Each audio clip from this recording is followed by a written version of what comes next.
attempts to study with the various yogis of the time, all of whom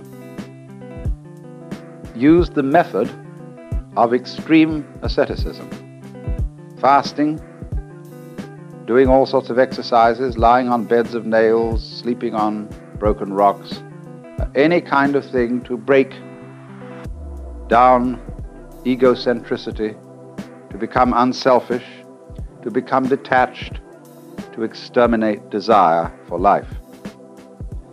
But Buddha found that all that was futile. That was not the way. And one day he broke his ascetic discipline and accepted a bowl of some kind of milk soup from a girl who was looking after cattle. And suddenly, in this tremendous relaxation, he went and sat down under a tree, and the burden lifted. He saw completely that what he had been doing was on the wrong track. You can't make a silk purse out of a sow's ear. And no amount of effort will make a person who believes himself to be an ego be really unselfish. So long as you think and feel that you are a somewhat contained in your bag of skin, and that's all, there is no way whatsoever of your behaving unselfishly. Oh yes, you can imitate unselfishness. You can go through all sorts of highly refined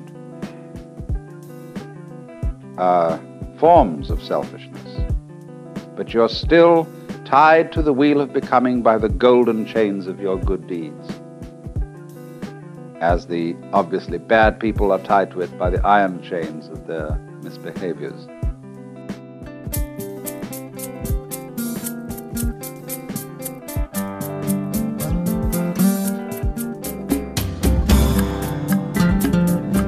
Sounds True presents Out of Your Mind, Essential Listening from the Alan Watts Audio Archives.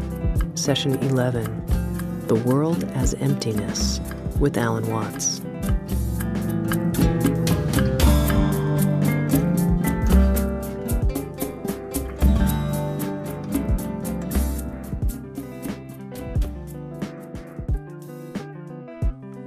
Medieval society in the West, comparable to Hindu society, allowed people to check out of the game. It revered and encouraged hermits, monks, nuns, of various types of discipline. There's this difference, you see, for the West and India. You couldn't join the Brahmana caste, the priest caste, from some other caste. But in the European caste system, by becoming a priest or a cleric of any kind, you see, a cleric means simply a literate person. You could familiarize with any other caste once you're in that one. And so it was a wonderful way of rising in society. You could, from being a serf, go to being a priest, to being an archbishop, and consort with the nobility. It was the only way open to cross castes, you see. And because they were the literate people, it was through literacy and through universities founded by clerics that our caste system began to break. And we got the idea of choosing your own vocation and not simply following what your parents did. Now I want to make an observation here about checking out of the game. This is not encouraged in contemporary society. Because the Catholic Church and the Episcopalian Church are very powerful minorities, they can still support monasteries and even hermits. But you can't be one on your own without great difficulty. Firstly, because you're a poor consumer. See, around here we have a number of hermits. There's a guy out there building that boat, and he's essentially a non-joiner, poor consumer. And the community, they live a lot along here. And they're not working class people. They are people who dropped out of college because they saw it was stupid. And they're that sort of people. We would call them perhaps beatniks. But you see, the city doesn't like it because they aren't owning the right sort of cars, and therefore the local car salesman isn't doing business through them. They don't have lawns, and so nobody can sell them lawnmowers. They hardly use dishwashers, appliances of that kind. They don't need them. And also they wear blue jeans and things like that, and so the local dress shops feel a bit put out having these people around. And they live very simply. Well, you mustn't do that. You've got to live in a complicated way. You've got to have the kind of car, that identifies you as a person of substance, and status and all that. So there's a great problem here in our society. Now, why is there this problem? There's always a very inconsiderable minority of these non-joiners or people who check out of the game. But you will find that insecure societies are the most intolerant of those who are non-joiners. They are so unsure of the validity of their game rules that they say everyone must play. Now that's a double bind. You can't say to a person, you must play, because what you're saying is you are required to do something which will be acceptable only if you do it voluntarily. You see? So everyone must play is the rule in the United States.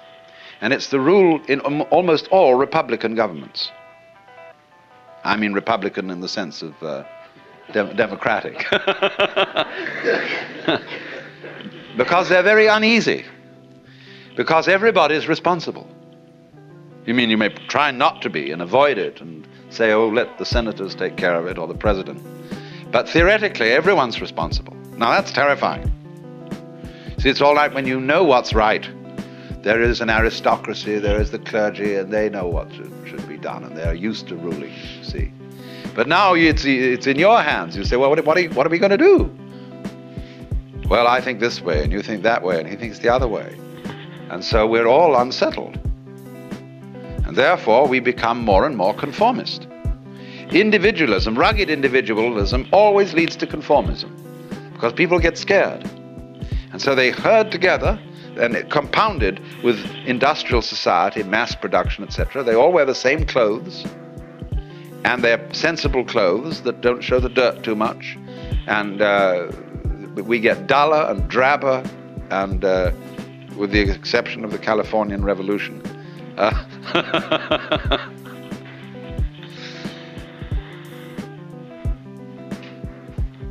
So the reason for this is, in a way, that democracy as we have tried it started out on the wrong foot. You see, in the scriptures, the Christian scriptures, it says everybody is equal in the sight of God. Now that's a mystical utterance. That means that from the standpoint of God, all people are divine and are playing their true function. And that is something that is true on a certain plane of consciousness. But come down a step and try to apply the mystical insight in the practical affairs of everyday life, and what do you get? You get a parody of mysticism. You get the idea not that everybody is equal in the sight of God, but that all people are equally inferior. And that's why all bureaucracies are rude, why the police are rude, and why you are made to wait in lines and are obstreperous income tax individuals and all that sort of person. Because everybody's a crook. Everybody's equally inferior. See, that becomes the parody of democracy. And that kind of society, watch out for it. It turns in a quick click into fascism because of its terror of the outsider. Now, a free and easy society loves outsiders. In fact, it's a little bad for the outsider's integrity because he becomes a holy man, see? And people make salams and give him food and all that. They really take care of the outsider because they know that man is doing for us what we haven't got the guts to do. That outsider who lives up there in the mountain is at the highest peak of human evolution. His consciousness is one with the divine. And great, just there is someone like that around. It makes you feel a little better. He has realized, he knows what it's all about. And so we need a number of those people. Even though they don't join our game, they tell us, you see, what you're doing is only a game. It's okay, I'm not going to condemn you, but it is only a game, and we up on that mountaintop are watching you. We love you, we have compassion for you, and but excuse please, we aren't going to join. So that gives the community great strength, because it tells the government in no uncertain terms that there's something more than government. That's why wise kings kept not only priests, but court fools. The court fool is much more effective than the priest, to remind the king that after all he's human. And you know how in Richard II, where the fool is called the antic, the king says, within the hollow crown that rounds the mortal temples of a king keeps death his watch. And there the antic sits, scoffing at his state and grinning at his pomp, allowing him a little time to monarchize, be feared and kill with looks.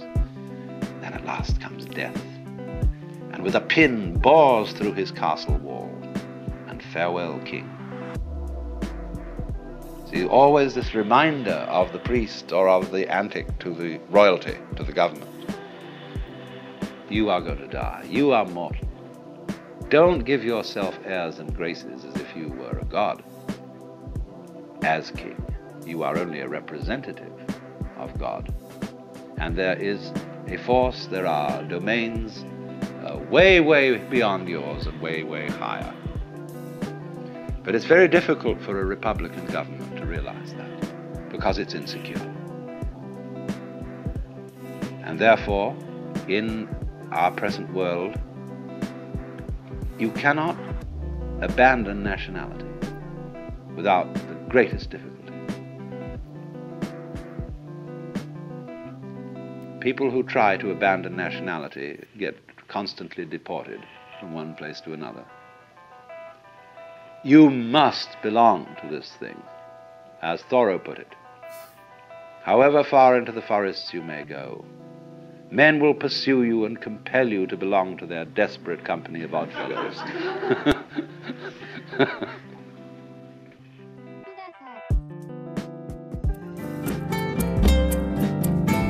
This concludes Session 10 of Out of Your Mind, Essential Listening from the Alan Watts Audio Archives. Our program continues with Session 11.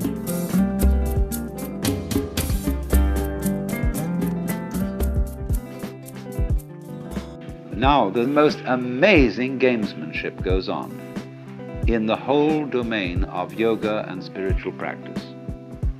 You would be astounded. So, I mean, one of the games in all this is to find a little flaw in you. See? Everybody has a place where they can be jiggled a bit. Something they're a bit ashamed of, and so they think, does this person really know my secret? He's not saying anything because he's polite, but does he really see through me and know that somewhere are the awful awfuls and that I'm a little bit upsettable? This is all part of religious competition. if you go to the Roman Catholics and you've been psychoanalyzed, you see, they'll say, well, that's fine, but of course it's not nearly enough. I mean, that's all very well so far as it goes, but, or if you're a Roman Catholic and you go to a Buddhist outfit that's on a missionary basis, they'll say, yes, of course through your Catholicism you've learned some of the basic virtues, but of course Catholicism doesn't go anywhere near the heart of things. It doesn't have an elaborate system of meditation like we have. Then you go over to the Hindu school and they say, as the Buddhists go to a certain point. They do attain a very, very high stage of realization, but there is nevertheless something higher than that, which they don't quite get. And you will find this all round